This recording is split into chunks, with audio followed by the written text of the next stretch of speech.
Apa mungkin karena hampir semua presiden yang bisa mengumpulkan adalah Prabowo. Kalau Bu Mega masuk. Di situ ada SBY, di situ ada Jokowi, di situ ada Bu Mega. Di situ ada Prabowo duduk berempat dalam satu meja, dipimpin oleh Prabowo. Itu gengsinya beda. Betul. Dengan Cak Imin misalnya, kan beda pasti. Kira-kira gitu ya? Sorry aja Cak Imin, bukan saya. The choice is ours. Pilihannya ada di kita. Kan berada di dalam atau di luar. Tetapi kembali lagi memang suasana kebatinan. Nah ini penting ya. Kader, terus para pengurus dari tingkatan terendah sampai yang tinggi.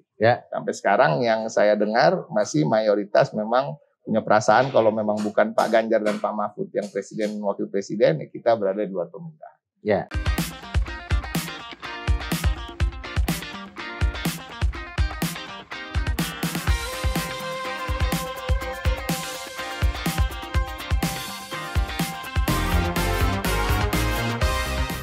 Jumpa lagi sahabat forum, dan hari ini kita membahas soal bagaimana pemerintahan ke depan, bagaimana koalisi pemerintahan yang menang bersama para tokoh muda yang kita undang hari ini. Di sebelah kanan saya Ciko Hakim dari PDI Perjuangan.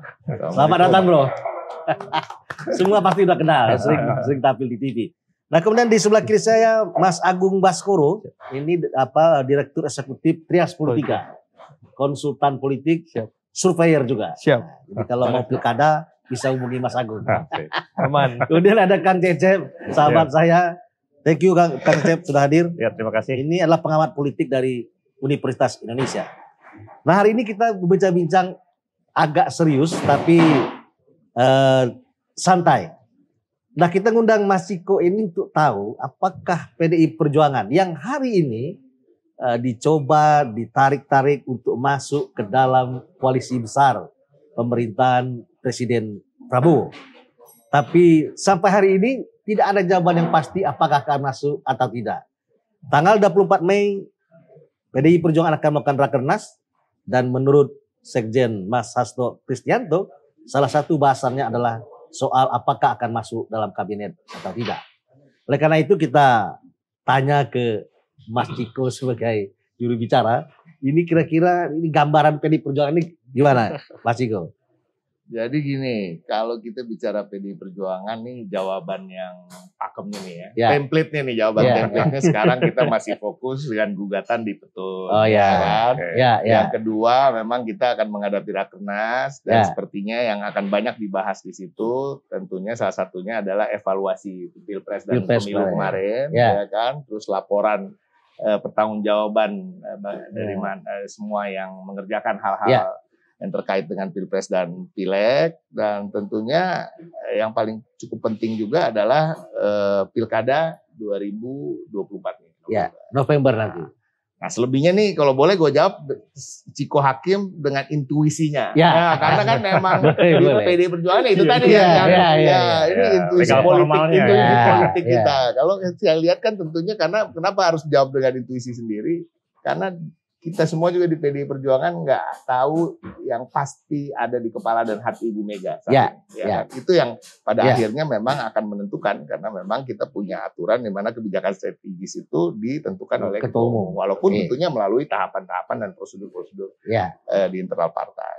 Terkait dengan intuisi gua nih, Om Rio. Jadi saya melihat bahwa memang PDI Perjuangan tidak dalam posisi sulit sekarang. Sebenarnya kan posisi nothing tulus, almost nothing tulus lah ya, karena kita masih menunggu gugatan di Petun gitu kan. Tapi kalau kita melampaui gugatan itu, anggap saja bahwa memang Prabowo Gibran itu yang akan dilantik sebagai presiden dan wakil presiden, kita juga tidak dalam posisi yang harus terburu-buru juga, ya kan?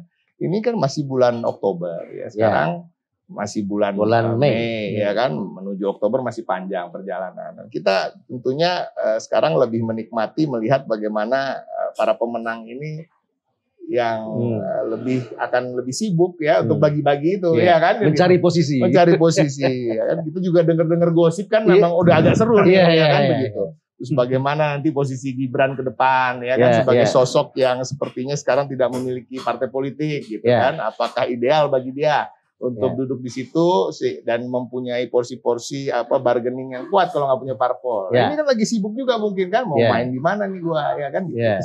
Jadi PD Perjuangan masih tepatnya memang apa yang kita jalani sekarang ya wait and see dan dengan tadi agenda-agenda tadi yang menurut kita lebih urgent untuk dipikirkan ke depan ya kan, betul, pilkada dan lain-lain.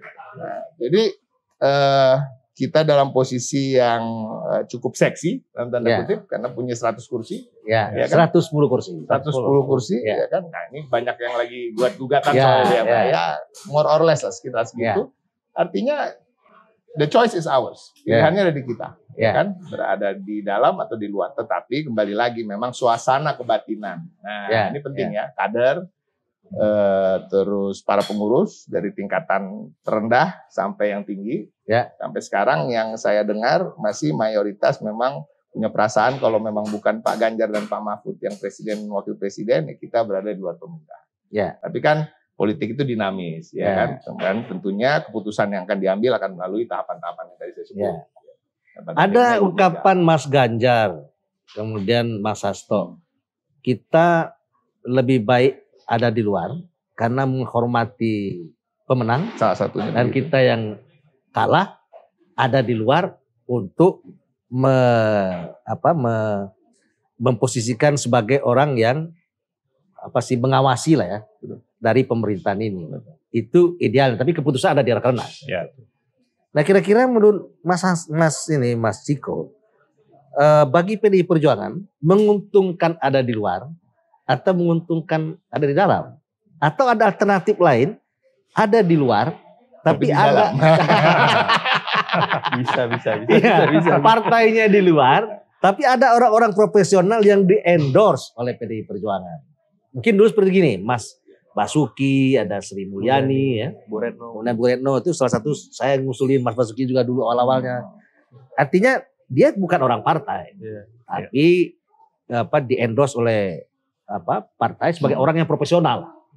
Kira-kira apakah pilihan-pilihan itu yang akan diambil oleh PDI Perjuangan? Itu teknis ya, dan itu step berikutnya lah. Tapi kembali lagi kalau kita bicara soal partai, tentu kita nggak boleh lepas dari karakter partai politik itu sendiri. Nggak bisa pukul rata, bos. Ya, partai politik punya karakternya masing-masing, punya kebiasaan masing-masing, punya sejarahnya masing-masing, punya pengalamannya masing-masing, rekam jejak masing-masing. Prosesnya masing-masing. Proses up and down-nya, bagaimana pernah jatuh, pernah naik, pernah berada di tengah dan lain-lain itu. Semua, dan kebetulan memang PDI Perjuangan cukup unik kalau kita bandingkan dengan partai politik yang lain gitu ya, karena pernah lama sekali berada di dalam oposisi, walaupun waktu dulu kita nggak mengenal oposisi di Orde Baru ya, tapi kita tahu bagaimana ditekan dan lain-lain. Nah, itu ketika masuk reformasi menang ya kan, tapi tidak menjadi presiden kemudian ya kan, menjadi presiden di pertengahan periode, kemudian juga akhirnya menjadi oposisi di luar pemerintahan 10 tahun dari luar pemerintahan, dan kemudian menang menjadi bagian dari pemerintahan. Dan kali ini kalau kita telisik lagi, kita tuh satu-satunya partai politik yang pernah hat-trick di era reformasi ya, bukan gitu loh. Dan kalau kita bandingkan justru bahkan sama Amerika Serikat misalnya, Partai Demokrat sama Partai Republik tuh nggak pernah menang lebih dari 2 periode, ya kan? Nah, ini unik gitu. Jadi sebenarnya kita cukup ada kepuasan tersendiri lah terkait dengan pemilu yang kemarin. Tentunya ada yang kita juga menjadi catatan. Jadi pada prinsipnya tidak pernah menjadi masalah. Dan tadi pertanyaannya menguntungkan atau tidak menguntungkan, kalau kita bicara elektoral hari ini, saya rasa karena tadi suasana kebatinan itu, kita harus pikirkan juga bagaimana para pemilih kita, konstituen kita berpikir tentang kita kan. Kalau kita tiba-tiba, menurut saya nih pribadi nih, kita ujuk-ujuk lalu masuk ke dalam koalisi pemerintahan yang bukan kemarin kita usung, saya rasa nggak pas, dan itu akan merugikan secara elektoral. Intuisi gua, ya kan, cara pikir gua. Tapi itu kan bukan berarti itu yang menjadi keputusan. Tapi rasa-rasanya kalau gua dikasih minta sumbang saran gua berada di luar pemerintahan, karena kita harus jaga juga perasaan para pemilih kita. Itu misalnya. Ya kan? Karena sampai hari ini gue ngomong di medsos, berkomunikasi di akar rumput langsung, baik itu di media sosial, semuanya nggak ada yang bilang ayo gabung aja deh, gitu, nggak ada. Semuanya bilang konsisten ya Bang, di luar ya Bang gitu. Jadi itu penting. Karena nomor satu kan partai politik kan cari suara bos. Kalau kita belum apa-apa langsung udah ditinggal sama pendukung kita, itu yang pertama harus kita perhatikan. Nah itu satu. Tapi soal keuntungan apa kerugian yang lain saya rasa nggak rugi karena kita bukan partai yang kursinya ece-ece. Kursinya banyak nih. Jadi walaupun dia ada di luar pemerintahan pasti juga bisa istilahnya melakukan deal-deal yang cukup bisa menguntungkan kita. Gitu. Karena kita punya bargaining ya dengan jumlah kursi yang cukup banyak. Plus ketua DPR. Nah, kira-kira begitu lah. Jadi tidak dalam posisi yang begitu sulit-sulit amat berada di luar. Dan satu lagi itu tadi karena rekam jejak dan pengalaman bahwa kita pernah berada di luar pemerintahan. Jadi nggak canggung untuk berada di luar pemerintahan juga. Kita tahu lah mainnya bagaimana lah ya. Oke Mas Ciko. Kita kembali ke Mas Agung. Siap. Mas Agung tadi statement Ciko ngomong bahwa menghargai perasaan konstituen. Berarti kalau partai lain yang bergabung ini nggak menghargai konstituen dan iya. Kira-kira gitu kan. Jadi menurut Mas Agung gimana? Menurut Mas Agung gimana? Jadi lihat fenomena PDI Perjuangan, sebuah partai besar yang 3 kali menang pemilu dan itu bukan sebuah hal yang diperoleh dengan gampang ya. Betul. Itu harus kita hargai. Dan kemudian kalau dia mengambil posisi yang berada di luar pemerintahan, tapi ketua DPR yang ikut mengendalikan sebagian 50% saham pemerintah ini, karena undang-undang itu presiden dan DPR ya. Betul. Kira-kira apakah PDI Perjuangan itu bisa memberikan manfaat kepada bangsa dan negara ini lebih besar daripada masuk dalam pemerintahan? Karena kita perlu juga yang kuat nih biar dari luar. Lu Mas Agung gimana? Ya pertama ada hal yang menarik saya kira ya. Jadi kemarin itu ada koalisi yang namanya Koalisi Perubahan. Kali ini paling semangat mau melanjutkan. Sementara sebuah yang sangat berhadapan ya. Jadi sementara PDIP yang punya irisan dengan Koalisi Keberlanjutan paling semangat melakukan perubahan ini. Jadi ada pertukaran kursi yang ekstrim dan saya kira ini hal yang positif, artinya check and balances kita akan berjalan terus ke depan. Gitu yang pertama, yang kedua, saya melihat PDIP ini bisa menjadi soko guru lah, teladan bagi semua partai karena memang punya komitmen yang kuat terhadap demokrasi, kemudian pengawasan terhadap demokrasi, kemudian keteguhan sikap Bang Ciko ya. Kalau memang A, B, gitu kan. Bahkan sampai hari ini Bang Ciko tadi statement, saya kira tegak lurus gitu. Tegak lurus bahasa sebelah. Kalau PDIP nggak boleh pakai. Jadi kalau lihat Bang Ciko statement tadi sebenarnya mengafirmasi ya temuan di lapangan, temuan data-data survei juga bahwa memang konstituen PDIP ingin PDIP berada di luar pemerintahan untuk periode 2024-2029. Karena kalau PDIP masuk, saya kira basis ini akan goyah, akan kecewa dan bisa menjadi kontraproduktif juga buat PDIP. Walaupun sampai sekarang sebenarnya menteri-menteri PDIP masih di kabinet sebenarnya gitu. Tapi yang jelas ini kan pilihan yang sangat jelas bahwa kemarin PDIP mendukung Ganjar Mahfud seperti itu dan memang idealnya harus ada yang di luar seperti itu ketika koalisi ini terlalu gemoy, bukan lagi gemuk ya, gemoy gitu. Nah, ini menjadi bahaya bisa kalau stroke gitu. Nah. Diabetes juga bisa. Jadi perlu ada yang menyeimbangkan, merampingkan agar apa? Agar ini tetap on the track sesuai dengan demokrasi yang dibayangkan Ibu Mega seperti itu. Nah, saya kira memang di titik ini arahan teman-teman untuk di luar itu sebuah aspirasi yang perlu didengar, saya kira. Dan ini masukan penting agar apa? Agar publik ini punya kanal yang jelas ketika bersuara berbeda, punya alternatif terhadap kebijakan-kebijakan dengan nalar pemerintah. Kalau misalkan semuanya sama, semuanya iya, ini kan membahayakan kita. Demokrasi kita bisa setback, makin turun indeksnya dan seterusnya dan seterusnya. Jadi saya kira PDIP perlu di sana. Tapi ini kan lagi-lagi menunggu keputusan Rakernas ya Bang. Tapi yang jelas kalau aspirasi publik yang kita baca dari tren data survei, tren data-data yang lain, memang mengharapkan ada partai yang di luar. Ada partai yang concern, mengkritik, memberikan masukan, memberikan alternatif wacana publik agar apa? Agar demokrasi ini semakin sehat. Nah, di luar itu semua memang kita menanti nih, kalau kata Bang Ciko ini kan ibarat kata sederhananya PDIP ini gadis seksi yang sedang diperebutkan ya. Tadi di publik harapannya ada di luar, tapi di internal koalisi pemerintah hari ini harapannya PDIP di dalam.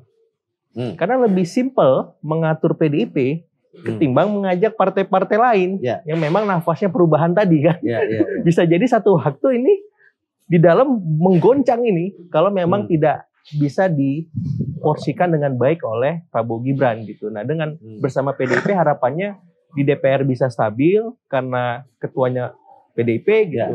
Dan suaranya juga besar kan, 100 kursi and more gitu. Jadi yang jelas saya kira harapan publik dan elit ini nanti yang kita lihat bagaimana hasil di Rakernas. Apakah PDIP di luar, apakah PDIP di dalam, atau bahasa Bang Rio tadi bisa di dalam, bisa di luar kan? Kalau bahasa Pak SBY penyeimbang. Jadi tidak di dalam, tidak di luar, di tengah-tengah kan seperti itu. Tapi yang jelas aspirasi ini akan berhimpit nanti di Rakernas. Kira-kira mana yang akan dikedepankan dan apapun keputusannya ya semuanya penasaran seperti apa seperti itu. Makanya saya berharap di sini Bang Ciko bisa spill tipis-tipis lah. Kisi-kisinya apa Bang?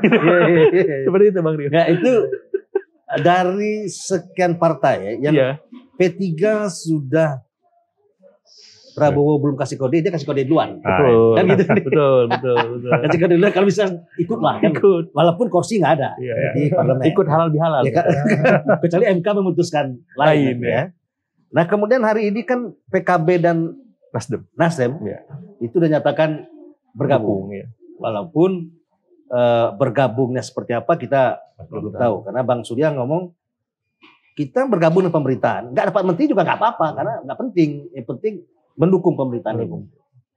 Yang menarik itu kan adalah PKS nih. Mau bergabung tapi Gelora nolak. Jadi dari kacamata ini menurut Mas Agung yang paling pas punya sikap untuk ada di luar pemerintahan. Artinya gini, di luar pemerintahan itu kan ada dua. Satu dianggap merecoki, yang kedua penyeimbang. Artinya dia akan berkelahi, berkelahi pemikiran. Ya, bukan berkelahi omongan. Adu gagasan, berkelahi pikiran dan sebagainya. Itu yang tepat kira-kira yang mana? Apakah hanya PDIP karena kita nggak tahu nih PKS masuk atau tidak ya. Betul. Atau kemudian Nasdem dinyatakan bergabung tapi nggak dapat kursi. Betul. Kan bisa begitu nih. Itu yang pas kalau PDIP sendirian berjuang hanya 110 kita anggapnya. Kalau MK tidak berubah, kan nggak cukup juga menyeimbangkan hampir 400-an lebih partai di pemerintahan. Jadi kalau melihat sejarahnya dua partai yang punya stamina politik yang kuat ketika menjadi oposisi itu hanya dua Bang. Tadi sudah disampaikan Bang Ciko. PDIP dan PKS. PDIP di masa Pak SBY, PKS di masa Pak Jokowi. Di luar dua partai ini kok saya ragu punya stamina yang cukup kuat. PKS 10 tahun juga. Bahkan mereka siap puasa lagi katanya. Saya nggak tahu sahurnya gimana kemarin. Jadi selain dua partai ini saya ragu stamina politiknya akan kuat, endurance-nya mengarungi satu periode pemerintahan ini. Karena kalau lihat Nasdem kemarin kan udah agak-agak sempoyongan dikit kan. PKB juga agak ser-ser gerger kan. Ada suksesi katanya ketumnya gitu. Jadi saya melihat kalau dua partai ini ada di luar pemerintahan, PKS, PDIP, itu gegap gempitanya sebenarnya luar biasa. 110 plus berapa itu? PKS 40-an? 53 ya? 52, 53. Jadi 160-an lah. Ya lumayan lah gitu. Jadi bisa mengorkestrasi aspirasi publik bersama aspirasi elit juga seperti itu. Sehingga memang ya tinggal the power of netizen nih, bisa viral nggak kan seperti itu. Karena pendukung PDIP dan PKS ini kan sangat militan, sangat loyal. Dan tegak lurus sama majelis syuronya, sama ketumnya seperti itu. Jadi saya melihat kalau PDIP PKS di luar ini luar biasa gitu. Nah, tapi kalau PKB dengan Nasdem, nah ini saya ragu nih karena track recordnya selama ini itu selalu berada dan rapat di kekuasaan. Cepat atau lambat seiring berjalannya waktu, pelan-pelan tapi pasti bersama gerbong kekuasaan seperti itu, Bang. Jadi kalau misalkan ditanya hari ini mereka lebih dulu merapat, itu naluri mereka. DNA politik PKB dan Nasdem memang merapat kepada kekuasaan. Tapi kalau misalkan PDIP masuk, apalagi Pak Ciko anggota DPR waktu itu, PDIP masuk, tiba-tiba kan itu mengubah konstelasi. PKB Nasdem ya harus siap-siap di luar misalkan. Kalau ada keputusan demikian. Nah, artinya memang keputusan Rakernas PDIP nanti menentukan bagaimana struktur koalisi di pemerintah nanti. Apakah gini nih. Siap. Apa mungkin kalau misalnya PDIP masuk? Siap. Nasdem PKB masuk, tinggal PKS ada di luar. Iya. Atau kemungkinan PDIP masuk, Nasdem PKB nggak jadi masuk? Masih ada kemungkinan itu. Karena memang mengelola koalisi ini kan luar biasa kompleks ya Bang ya. Banyak variabel yang harus dihitung. Termasuk variabel Jokowi itu. Nah, ya apalagi itu kan. Ya. Nah, itu kan susah itu ngitungnya karena banyak yang dilakukan. Nah, jadi saya melihat ketika mengatur PDIP semata dengan mengatur misalkan PKB dan Nasdem tadi kan lebih kompleks dua partai ini ketimbang satu partai. Padahal satu partai ini bobotnya sama dengan dua. Ya. Dan bicara soal kerampingan koalisi, saya melihat memang lebih menarik ketika mengajak PDIP. Kalau memang PDIP-nya tertarik. Karena kan koalisi itu harus tarik-menarik. Kalau hanya satu aja yang menarik, yang satu tak tertarik, nggak ada apa-apa jadinya seperti itu. Jadi ini tergantung PDIP mau masuk atau tidak. Pun kalau memang akhirnya semuanya masuk, saya nggak kebayang tuh kompleksitas koalisinya seperti apa gitu. Dan bagaimana nanti antar ketum menghitung jasanya masing-masing, porsinya, proporsinya, dan distribusi di luar politik itu, ekonomi, sosial, hukum, dan seterusnya. Jadi saya melihat memang akan lebih menarik memang kalau PDIP di luar. Ya, pun kalau memang Nasdem sama PKB tetap di dalam, ya PDIP ya di luar gitu. Ya, kalau PDIP mau masuk, misalkan Bang Ciko, yang lain harus keluar. Biar jelas jatahnya Bang Ciko. Karena kalau misal masuk PDIP-nya berapa kursi jadinya kan? Kan nggak menarik. Sekarang udah 8 ya Bang ya. Masa turun? Pemenang pileg kan gitu. Ya harus ada yang keluar. Kalau mau PDIP masuk misalkan, kan negosiasinya. Tapi PKB sama Nasdem ya mama pelahir batin kan. Kayak begitu. Bisa tiba-tiba ada di luar. Mau begini kan. Nah, jadi maksud saya ya seperti itu. Supaya apa? Nggak pusing bagi jatahnya. Prabowo Gibran-nya pasti mumet. Karena ini kan mepet cuma 34 pos kementeriannya. Ada arahan mau direvisi undang-undang kementeriannya. Tapi kan jadi nggak bagus buat publik. Ini kabinet politik atau kabinet zaken seperti itu kan. Ini kan harus pesannya harus bagus. Di periode pertama di kabinetnya Pak SBY, Pak Jokowi itu rata-rata profesional selalu mendominasi. 55-60%, sisanya non profesional. Nah, kalau sekarang periode pertama udah politik semua, ini pesan negatif gitu. Dan nggak bagus buat pemerintahan ke depan bahwa kita mau ini itu ya sebatas lip service saja. Seperti itu, Bang. Oke, Mas Agung, sebelum ke Mas Ciko, kita tanya Kang Cecep dulu. Sebagai pengamat politik dari UI. Ini kira-kira menurut Kang Cecep ya? Siap. Prabowo ini kan masih berusaha untuk mencoba menarik PDIP masuk dalam barisan pemerintahan untuk bertemu Bu Mega dan sebagainya. Mengingat ada sejarah kedekatan Prabowo dengan Bu Mega, bagaimana Prabowo di Yordan diminta Bu Mega pulang. Dan Bu Mega menjemput, dan itu kan sifatnya sudah pribadi gitu ya. Nah, kalau kita lihat dari hubungan pribadi dan kemudian ada kedekatan seperti itu dan pernah jadi cawapresnya Bu Mega. Kira-kira ini apa sih yang diinginkan oleh pemerintah baru hari ini kalau misalnya PDIP masuk? Ya, apa yang diharapkan kan? Kalau kuat kan sudah kuat, minus PDIP dan PKS. Atau kalau misalnya tiba-tiba PDIP menyatakan ada di luar, apakah PDIP akan mengambil sikap yang oposisi murni gitu? Jadi persis seperti kata berhadapan dengan pemerintahan rejim SBY. Pokoknya apapun yang memang dianggap tidak pro rakyat, PDIP-nya akan berteriak keras. Apakah itu resiko akan diambil juga oleh PDIP kalau tidak di dalam, atau memang bagi Prabowo yang dikhawatirkan adalah pengalaman 10 tahun jadi oposisi itu memang PDIP keras dulu sehingga rakyat memberikan kepercayaan sepenuhnya sampai hat-trick 3 kali pemilu. Gimana kira-kira apa sih dibutuhkan Prabowo? Oke, jadi ada beberapa hal yang saya dapat elaborasi Bang Rio. Jadi pertama kita harus pahami bahwa sistem pemerintahan kita adalah sistem presidensial. Jadi sebenarnya dalam sistem presidensial posisi presiden kuat.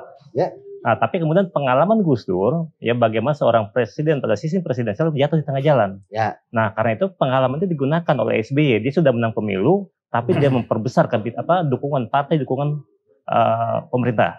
Ya. Hal yang sama dilakukan 10 tahun kemudian ya oleh Jokowi ya. Sudah menang pemilu, lebih mayoritas, tetap memperluas basis dukungan. Ya. Nah, hal yang sama saya kira akan dilakukan oleh Prabowo.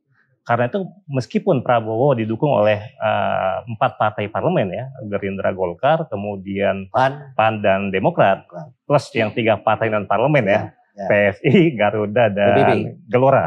Nah, tapi kemudian Prabowo langsung ketika hari H dia declare yang KPU itu, dia langsung datang ke Surya Paloh. Kemudian PKB sudah mendekat dan terusnya. Nah, dari sini ada kesan memang Prabowo tetap meskipun sudah menang pemilu dan gabungan 4 partai yang pendukung awal itu sudah 48%, dia tetap ingin memperbesar basis dukungan di parlemen. Ya. Nah sekarang kira-kira gimana? Siapa yang akan dipilih? Nah, antara Nasdem dan PKB kalau menurut saya nih, dengan background PKB yang tadi selalu dekat dengan kekuasaan, dengan basis massa NU, saya kira PKB tetap akan diajak ya oleh Prabowo. Termasuk PDIP. PKB kita bahas dulu yang dari 01 lah kira-kira. Jadi PKB kemudian kemungkinan besar akan diajak, diberikan kursi juga kalau dugaan saya, perhitungan saya. Kemudian kalau Nasdem, ini bahasa Surya Paloh ini kan bahasa, dalam politik kita ada bahasa implisit dan eksplisit. Ya, ketika dia sudah menyatakan dukungan, tentu saja ada konsesi ya.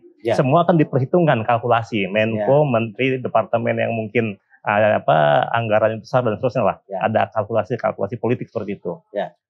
Kemungkinan bisa.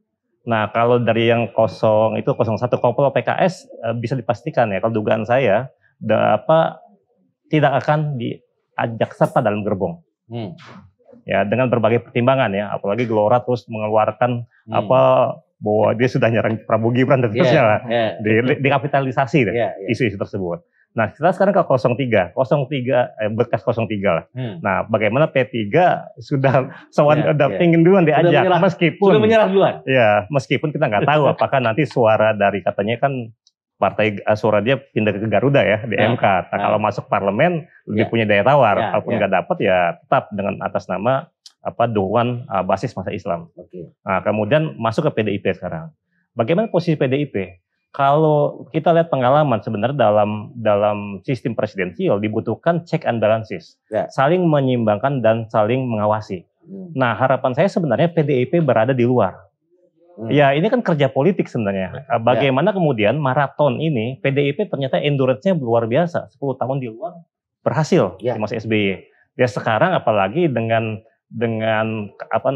kapabilitas seorang Prabowo, termin pertamanya kan 5 tahun nih, singkat lah sebenarnya, itu bisa jadi modal politik ya. Bagaimana masa tadi bacaan survei itu juga kan masih mengeluhkan agar PDIP misalnya di luar, dan itu jadi tabungan politik saya kira buat 5 tahun ke depan. Jadi itu penting ya. Meskipun memang ya di PDIP sendiri kan bukan satu suara nih, ya mungkin ada yang ingin tidak sepakat untuk bergabung, tapi juga ada kelompok lain ya sepakat ya. Tinggal nanti memang tinggal arahan Ibu Ketua Umumnya sendiri sebenarnya kan. Tapi kalau melihat posisi Megawati sebagai seorang negarawan ya, kalau saya melihat bacaannya, potensinya adalah di masa-masa awal Prabowo PDIP tidak akan ikut. Tapi 2025 setelah Kongres, nah itu bisa berubah posisi. Kalau saya nunggunya di situ. Kalau ketua umumnya bukan Ibu Mega, kalau masih Ibu Mega masih bertahan. Masih bertahan. Karena bagaimana perlawanan Ibu Mega di masa-masa sejak Orde Baru itu luar biasa. Dia tahu dicurangi, tapi dia lapor peristiwa kuda tuli di semua PN ya, di kota kabupaten. Ternyata ada yang lolos. Termasuk sekarang kayak Kepetun nih. Kita kan nggak tahu buat apa Kepetun gitu ya, sudah putus di MK. Tapi yang diperlihatkan adalah bagaimana kita punya jalur legal formal yang bisa digunakan. Ya itu kan sebenarnya Bu Mega memberikan pendidikan politik kepada masyarakat. Disinilah dengan sikap negarawan saya kira Bu Mega mempersilahkan lawan politik yang telah menang ya, Prabowo Gibran untuk memimpin. Ya kita masih berbicara di luar ada variabel Jokowi misalnya di sana ya. Nah jadi kira-kira gitu. Toh sebenarnya dengan katakan PDIP dengan PKS di luar itu kan sekitar 30%. Jadi 70% sebenarnya pemerintahan yang relatif baik itu 60-40 lah. 60% itu berkuasa, 40 mengawasi. Biar imbang sebenarnya. Jadi ini kalau dia di luar dua partai ini sudah 70%, sudah melebihi mayoritas juga, udah kuat juga sebenarnya. Jadi buat apa ada pemilu kalau memang semuanya diajak serta gerbongnya. Tapi mungkin gini. Gimana Pak? Mungkin bagi Prabowo itu mengajak PDIP atau partai lain itu nilainya beda, value-nya beda mungkin ya. Iya. Karena kalau PDIP itu masuk dalam pemerintahan, itu agak beda gengsinya gitu. Jadi ini partai yang 2 kali punya presiden, walaupun presidennya berkhianat di ujungnya gitu. Itu gengsinya beda dengan ngajak PKB misalnya. Kan gitu nih. 3 kali. Hat-trick. 2 kali presidennya gitu. 2 kali presiden. Itu kan gengsinya beda. Betul ya. Artinya boleh 100 kursi, tapi ibarat mereknya ini, yang ini mereknya sepatu bata, yang ini LV, kira-kira gitu. Ya nggak, walaupun sama-sama sepatu tapi beda harganya gitu. Kira-kira gitu nih. Beda. Betul. Apa itu mungkin motif dari presiden kita? Gemuk nggak apa-apa, asal PDIP masuk. Kalau PDIP ini ada di luar, itu kan ada kesan perlawanannya seimbang. Sebagai partai yang lahir dari sejarah, ya, kemudian besar juga karena sejarah. Itu kan tempaannya beda. Jadi kalau dia masuk gengsinya beda. Itu makan makanan sehat. Jadi bukan makanan yang penuh lemak. Kira-kira kan motivasinya nggak jelas. Ini kalau hanya untuk kuat, udah sangat kuat. Udah kuat, betul. Ya, terus apalagi gitu. Kan menurut saya sih, ini saya minta tanggapan. Apa mungkin karena hampir semua presiden yang bisa ngumpulkan adalah Prabowo. Kalau Bu Mega masuk. Di situ ada SBY, di situ ada Jokowi, di situ ada Bu Mega, di situ ada Prabowo duduk berempat dalam satu meja, dipimpin oleh Prabowo. Itu gengsinya beda. Betul. Dengan Cak Imin misalnya, kan beda pasti. Kira-kira gitu ya? Sorry aja Cak Imin, bukan saya. Kira-kira gitu. Apa itu mungkin menjadi motivasi menyatukan ini menjadi sebuah persatuan nasional? Ya, memang kalau kita bicara budaya bangsa bagaimana kemudian harapan dari Prabowo dan juga Jokowi dan saya kira juga pendiri bangsa yang lain ya atau negarawan yang lain itu bagaimana kita bekerja sama ya, bagaimana kita setelah kompetisi selesai ya udah sekarang kerjasama aja. Nah itu satu poin ya, bagaimana kemudian dalam waktu sekarang bulan Mei ke bulan Oktober masih ada 5 bulan lagi sebenarnya. Dalam politik semua pintu kemungkinan masih terbuka. Masih banyak momentum politik yang didapatkan ya dalam 4 bulan ke depan. Dan kalau ngelihat tren ketika lagi itu masalah pendaftaran, itu bahkan di ujung-ujung. Bisa jadi bulan September itu baru bisa putus misalnya. Apakah PDIP akan misalnya bergabung ke dalam pemerintahan Prabowo Gibran misalnya. Dengan syarat dan ketentuan berlaku misalnya. Ya dengan gadis seksi tadi, dia pun tuh punya prasyarat ya. Kalau mau dilamar gitu kira-kira. Ya memang, jadi kalau saya melihatnya ya memang baik statement Megawati sebelumnya atau statement Jokowi misalnya dan juga Prabowo ingin mengikut sertakan sebagian besar kelompok ya dalam pemerintahan yang akan dibentuk gitu. Ya memang dengan berbagai tadi karakteristik PDIP yang tentu berbeda dengan katakan yang tadi ya PKB misalnya atau Nasdem misalnya ya. Tentu hal yang berbeda, hal yang ini bisa dilihat juga oleh Prabowo. Karena memang ini kan akhirnya apa yang dibayangkan oleh SBY itu terrealisasi. Bagaimana naik kereta berbarengan tuh, ada 4 presiden itu. Baik, Nasem.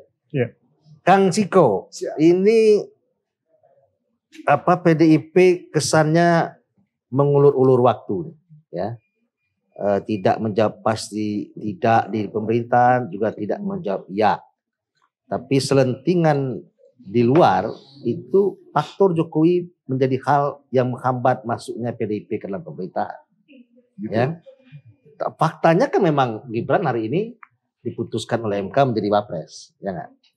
Nah kalau dalam postur kabinet yang akan dibentuk akan datang, itu pasti ada unsur Jokowi. Pasti nih dua orang, karena ada yang orang-orang yang di-endorse oleh Jokowi hari ini udah merasa siap-siap dilantik kan gitu. Udah merasa mau jadi menteri aja nih. Karena dekat sama Jokowi, wah ini pasti didukung oleh Jokowi. Nah, itu pun sebenarnya belum tentu dianggap oleh PDI Perjuangan bahwa orang-orang yang di-endorse oleh PDI Perjuangan itu bukannya bekerja untuk memikirkan bangsa, mungkin dia bekerja untuk memikirkan Jokowi doang. Kan gitu anggapan. Karena orang Jokowi gitu. Ya.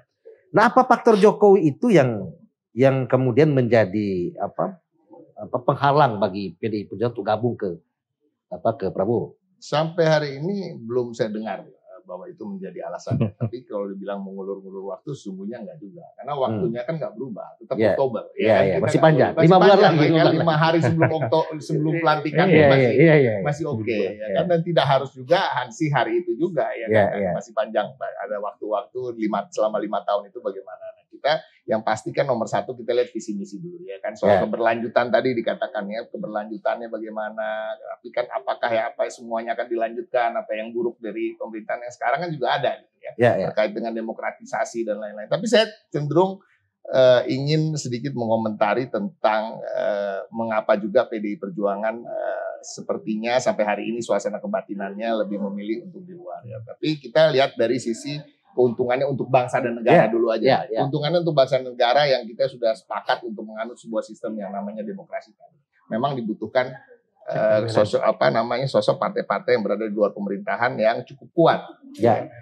Oposisi yang kuat dan partai yang kuat jadi oposisi. Itu tadi sudah disampaikan ya. Itu dua hal yang berbeda. Dua hal yang berbeda, ya kan?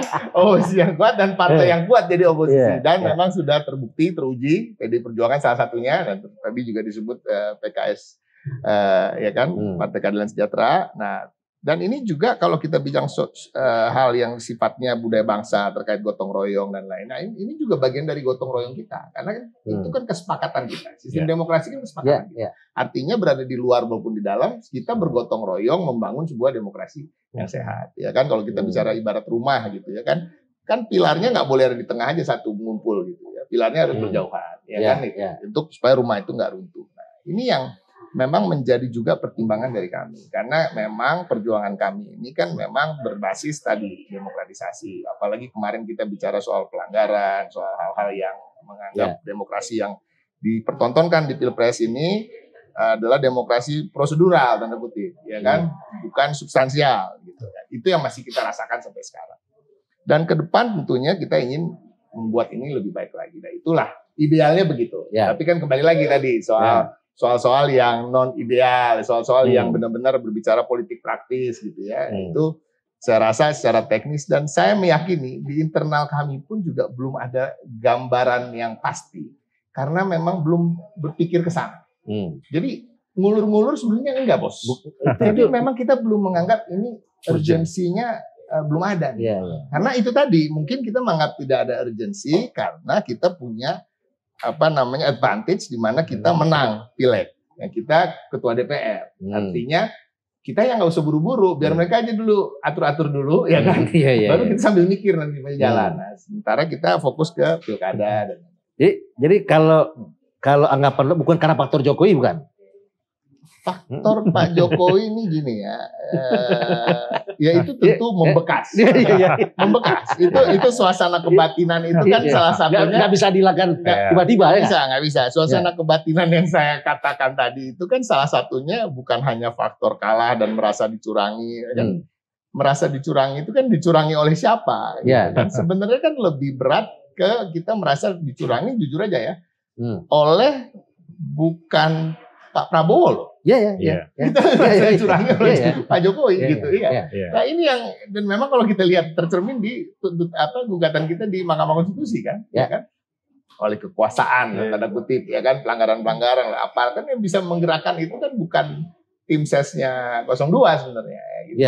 Jujur aja, jadi memang itu menjadi satu kesatuan. Dari bagian kita melihat ada unsur itu di situ yang menurut kita memang ya itu juga yang membuat kita firm juga kira-kira sekarang ya sampai hari ini untuk berada di luar pemerintahan bila memang Pak Prabowo dan Gibran. Ya kalau gini, berarti kesimpulannya sepanjang ada Jokowi di sana, kan nggak mungkin PDI Perjuangan masuk. kan ada membekasnya ini dalam gitu. Dalam soalnya kan. Bagaimana cara kita menghilangkan Jokowi dalam pemerintahan itu karena ada anaknya.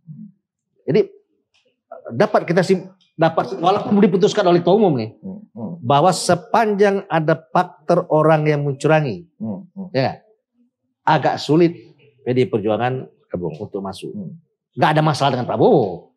Ini masalah dengan Presiden Jokowi hari ini, ya yang dianggap mendesain demokrasi kita jadi seperti hari ini.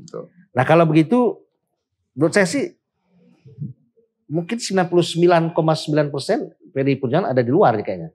Hanya Allah Subhanahu Wa Taala kira-kira apa itu yang tahu, yang tahu akan memutuskan. Nah kemudian gini, dengan posisi ketua DPR dipegang oleh PDI Perjuangan, itu apakah 110 ini itu akan mampu membuat riuh ya di parlemen. Jadi ada yang banyak, cuman ya sepi-sepi aja nih. Karena hari ini kan banyak tokoh-tokoh vokalnya tidak masuk di dalam lagi. Ya, tereliminasi dengan sistem pemilu yang agak brutal kemarin ini. Nah, menurut Anda apakah dengan 110 ini plus mungkin PKS ya, itu cukup mengimbangi yang 70%? Jadi kita bicara teori demokrasi lagi nih kembali ya. Apakah membuat riuh, apa justru membuat politik itu lebih stabil? Nah ini kan, ini cukup bingung kan orang nanya, kok lebih stabil kalau ada oposisi? Lebih stabil bos, bisa jadi. Karena dalam suatu demokrasi itu kan rakyat ini kan perlu saluran. Perlu kanal-kanal resmi, kanal-kanal yang konstitusional untuk menyampaikan aspirasi, untuk menyampaikan ketidaksukaannya atau alternatif dari kebijakan-kebijakan yang diambil oleh pemerintah. Nah, kalau nggak ada itu, semua tumpah ke jalan. Dan ini terjadi, kita kasih contoh yang sekarang sedang terjadi di Amerika Serikat. Ketika Partai Demokrat dan Partai Republik tidak berbeda dalam sikap terkait Israel dan Palestina. Uprising muncul, ya kan? Ini semua gelombang protes oleh mahasiswa-mahasiswa ini nggak akan berhenti, bos. Ini akan menggunung, membesar karena apa? Karena channelnya nggak dibuat, walaupun mereka sudah kita anggap sebuah demokrasi yang di luhung lah ya, the top gitu ya. Kita kadang-kadang malah meniru itu. Tapi ketika ada satu kebijakan yang tidak membuat ruang bagi pemikiran alternatif itu bisa ditampung di parlemen sesuai dengan jalur konstitusi, itu yang akan terjadi. Jadi saya lebih cenderung bahwa keberadaan partai luar pemerintahan dan oposisi itu bahkan justru bisa menstabilkan politik dalam negeri. Nah ini yang juga dipilih. Jadi riuh, nah stabilitas aja dia bisa, apalagi riuh. Itu maksudnya. Karena PDIP ini bakal memainkan peran yang strategis, revisi Undang-Undang Pemilu, Bang. Itu mendesak dan kalau bisa dibahas dari sekarang supaya nir kepentingannya nggak terlalu kelihatan. Kalau dibahas di ujung atau di tengah kan khawatir ada kepentingan yang bermain.